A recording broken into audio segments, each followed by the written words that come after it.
there exists a letter, aged and yellowed over nearly 5 centuries, locked away deep within the Vatican's secret archives. It is far from ordinary.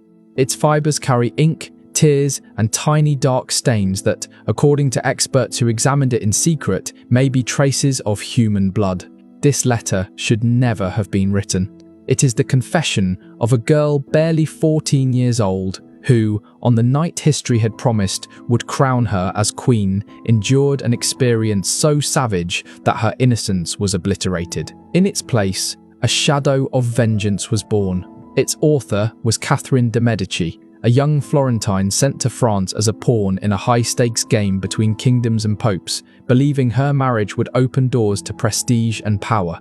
But the bridal chamber held neither love nor ceremony, only a calculated spectacle of degradation. That night, her body was harmed, but what truly suffered was her dignity. Amid hushed laughter and cruel whispers, Catherine felt an invisible thread snapping within her, a link to the innocence of her childhood. When it broke, it left only a tight, unyielding knot of resentment. Records uncovered centuries later reveal that 23 high-ranking nobles observed the night's events from hidden passages. They watched, enthralled by the macabre theatre, unaware that each of them would eventually pay for their morbid curiosity. One by one, the witnesses would die, poisoned by the woman whose tears of blood they had watched flow. Catherine maintained a secret diary, listing each name with meticulous notes on the date, method, and last breaths of each life taken. That wedding night didn't just make her a wife, it forged a strategist of revenge, capable of converting trauma into a weapon of lethal precision. As you listen, a chill may creep down your spine and curiosity stir, a feeling shared by only 1 in 1,000 who dare continue. The others prefer to cling to the official story. To understand the full scope of her tragedy, we must return to October 25, 1533. The Palace of Marseille sparkled with royal splendor. Outside, music, wine, and celebrations welcomed the union of France and the powerful Medici family. Inside, however, a darker scene was unfolding in secret, one omitted from official chronicles. Documents uncovered centuries later in the Vatican archives reveal a hidden custom known as the purification ceremony. This medieval practice, applied only to foreign brides, was said to cleanse them of impurities deemed foreign to royal blood. Passed down orally among the oldest nobles, it existed only as whispered tradition, never written in registers. Catherine, just 14, walked the stone corridors that night, torchlight flickering over the tapestries. Her silk-gloved hands sweated, and though she held the serene composure taught at St. Lucy's convent, a subtle trembling betrayed her. She believed she would experience the first intimate moments of marriage like any noble wife, but instead she was about to face a ritual designed to break her entirely. Henry of Orleans, barely 15, awaited her in the bridal chamber. Physically robust but mentally pliable, he was under the complete sway of Diane de Poitiers, his 34-year-old lover. Diana orchestrated every gesture and word of the night, ensuring Catherine's humiliation was absolute. 23 nobles gathered to witness the scene, peering through hidden slits, eyes glinting with morbid anticipation. Some sipped wine slowly, others bet on how long the young Italian would endure. They weren't mere spectators, they were participants in a cruel tradition repeated secretly for generations. What followed defied imagination. The initial gestures were deceptive, a trap to lower her guard. Soon, physical and psychological torment overtook the room. Catherine screamed in Italian, pleading for mercy, but her cries were muffled by laughter echoing through the walls.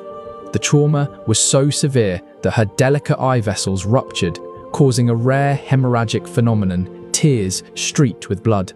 Henry alternated feigned tenderness with cruelty, deliberately prolonging her agony. 3 times during the early morning, the court physician Anne de Boer revived her after she lost consciousness. Each time she awoke, the shadows of her tormentors seemed to loom closer, vultures over prey. By dawn, the girl who entered the chamber no longer existed. In her place stood someone who memorized every face, every voice, every cruel laugh. Someone who would one day wield that humiliation as a weapon. That grey dawn in Marseille did not bring relief. Catherine de' Medici, the timid Florentine with hopeful dreams, had vanished. In her place was a young woman draped in silks and lace, whose eyes carried a coldness unseen by any court tutor. For days, she barely spoke, moving slowly through the palace corridors, observing, listening, committing every detail of those around her to memory. What no one at court understood was that Catherine's silence was not born of fear, but of calculation. Every humiliation she had endured crystallized into a singular purpose: to repay, meticulously, every ounce of pain inflicted upon her. The education she had received at the convent of St. Lucy now carried a far deeper significance. There, she had studied Latin, philosophy, history, and even the secret alchemical arts practiced by her maternal aunt. By the age of 12, she had mastered 5 languages and grasped the intricacies of Europe's political networks far better than many seasoned diplomats. She had also learned the properties of medicinal herbs, infusions, and extracts, knowledge that could heal or kill. What had once been scholarly tools had now transformed into instruments of her vengeance, crafted with the patience of a spider spinning a web. Her husband, Henry of Orleans, noticed none of this change. Under Diana de Poitiers' subtle influence, he remained convinced that Catherine was a meek, harmless, and compliant young wife. But Catherine had learned the cardinal rule of survival at court: reveal nothing until the moment is flawless. She smiled when required, bore minor slights without protest, and cultivated strategic alliances, all while secretly keeping the map of her revenge alive in her mind. In the privacy of her chambers, Catherine kept her secret diary, each of the 23 witnesses' names inked with meticulous detail. She noted every gesture, every whispered comment, every hiding place. This was no simple record. It was a ledger of condemnation, a blueprint for justice meticulously extracted from her memory of horror. To the court, she remained the obedient, adaptable young Florentine who learned to navigate French customs, but inside, her power grew silently, fueled by memory and the certainty that one day the scales would tip in her favor. And when that day came, no pleading or mercy would halt her hand. 3 years passed before Catherine made her first move on the chessboard of revenge. During this time, she perfected her facade of docility, cultivating the illusion of fragility.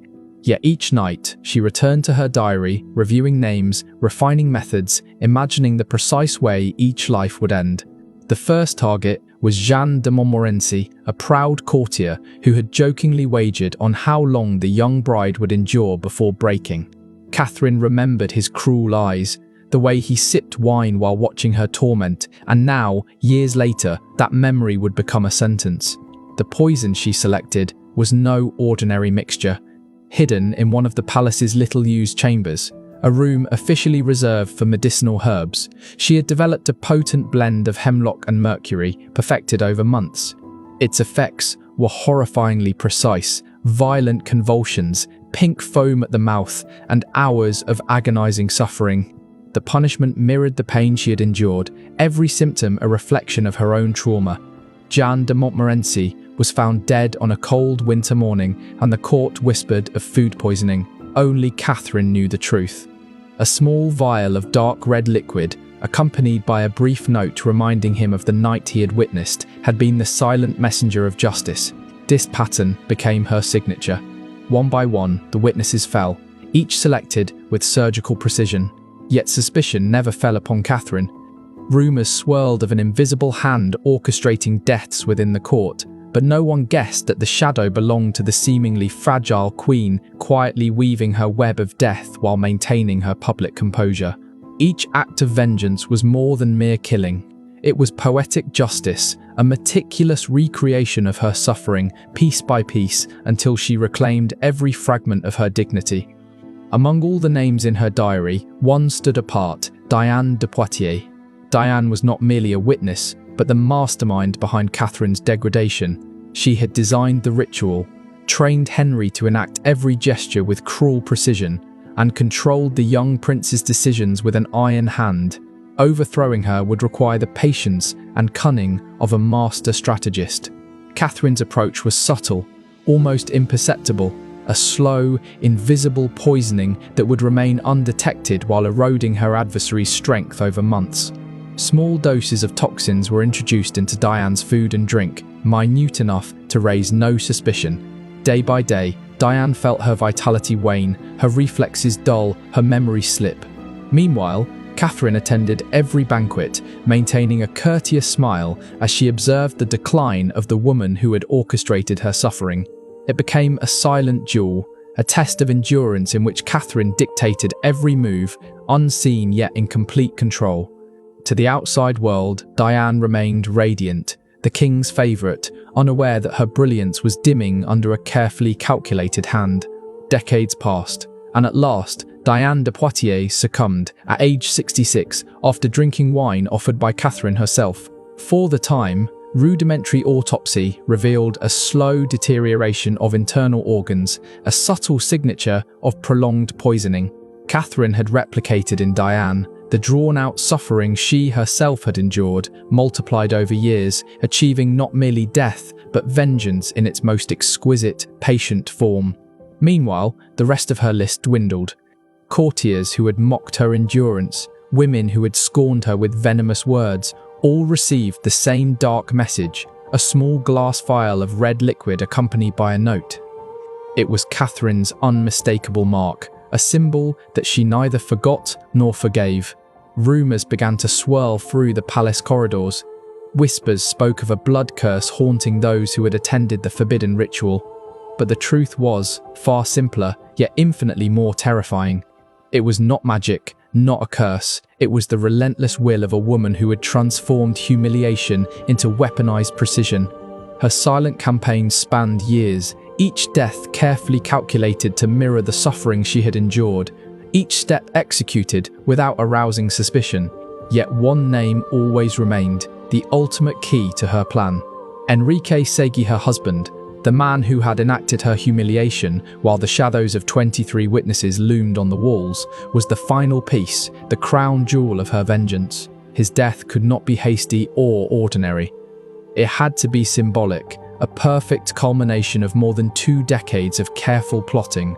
On July 10, 1559, Paris hosted a grand tournament celebrating the peace treaty with Spain. The square overflowed with nobles, ladies, and commoners eager to witness the king's skill in jousting. Confident and proud, Henry accepted a duel with Captain Gabriel de Montgomery. From her royal box, Catherine watched, expression impassive, eyes sharp and calculating, following each movement with a focus only she could comprehend. When the lances met, a fragment pierced Henry's visor, striking his eye. The crowd gasped, and doctors rushed to aid him. Yet, the king hovered between life and death for 10 agonizing days, plagued by convulsions, fever, and hallucinations. Modern analysis suggests that the wound alone could not account for the prolonged suffering. Studies of the preserved spearhead reveal traces of an unknown organic substance, likely applied beforehand, a toxin designed to intensify his agony. While no one could prove Catherine's involvement, a strange symbol marks Henry's tomb, 3 interconnected circles with a vertical line through them. The same symbol Catherine had etched in her own blood on the bridal chamber wall in 1533. For Catherine, Henry's death was not just revenge, it was liberation. 2 decades of silent retribution had ended. The humiliation of her youth had been transformed into absolute power, and the pain she had suffered became the ultimate instrument of control. No witnesses remained alive to challenge her, no one left to remember the night that had birthed a strategist of vengeance. Yet Catherine de' Medici's story is only one fragment of a larger, darker tapestry. The Vatican's secret archives, opened after 5 centuries, reveal that she was not alone. Other royal women transformed suffering into deadly power. The lost diaries of Mary Tudor, known as Bloody Mary, hint at secret rituals and torture practices so refined that public executions appeared merciful by comparison. Isabella of Bavaria's coded letters describe alchemical experiments with corrosive and narcotic substances, turning prisoners into subjects of prolonged, agonizing trials. And even Lucrezia Borgia, long famed as a master of poison, left behind formulas of such sophistication that modern science struggles to replicate them. substances capable of mimicking disease, producing deaths so subtle, even experienced physicians failed to detect the cause. Each of these women, like Catherine, had been shaped by betrayal, pain, or abuse, and each responded with calculated, often lethal precision. History may have attempted to erase their traces, but their actions are preserved in the hidden corners of European archives, waiting for the bold or the curious to bring them to light. What we shared here is only a glimpse of the secrets hidden behind the velvet drapes and stone walls of medieval royalty. Some truths, once uncovered, can never be forgotten. Others might be better left buried. Now, the question lies with you. Which queen, which historical figure should we investigate next? Your choice will decide which forbidden secrets we reveal in the upcoming episode. Because if Catherine's story chilled you, what comes next will make her tale seem like a simple children's story.